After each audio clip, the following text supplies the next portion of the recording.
অন্তর্বর্তী সরকারের প্রধান হিসেবে দায়িত্ব গ্রহণের পর প্রথম দ্বিপক্ষীয় সফরে 4 দিনের জন্য চীনে যান প্রধান উপদেষ্টা ডক্টর মোহাম্মদ ইউনূস। তার 4 দিনের চীন সফরের তৃতীয় দিনে স্থানীয় সময় শুক্রবার বাংলাদেশ ও চীনের মধ্যে অর্থনৈতিক ও প্রযুক্তিগত সহযোগিতার বিষয়ে একটি চুক্তি এবং 8টি সমঝোতা স্মারক স্বাক্ষর হয়। সমঝোতা স্মারকগুলোর মধ্যে রয়েছে দুই দেশের কালজয়ী সাহিত্য ও শিল্পকর্মের অনুবাদ ও সৃজন, সাংস্কৃতিক ঐতিহ্য ও খবর আদান প্রদান, গণমাধ্যম, ক্রীড়া এবং স্বাস্থ্য খাতে বিনিময় সহযোগিতা।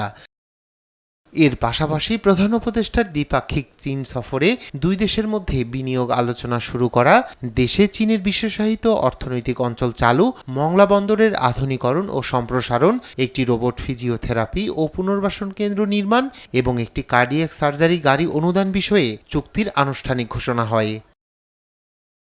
এর আগে শুক্রবার সকালে বেইজিংয়ের গ্রেট হল অব দ্য পিপলে চীনা প্রেসিডেন্ট শি জিনপিং এর সঙ্গে দ্বিপক্ষীয় বৈঠক করেন প্রধান উপদেষ্টা। এই বৈঠকে নিজ দেশের পক্ষে নেতৃত্ব দেন চীনের প্রেসিডেন্ট শি জিনপিং।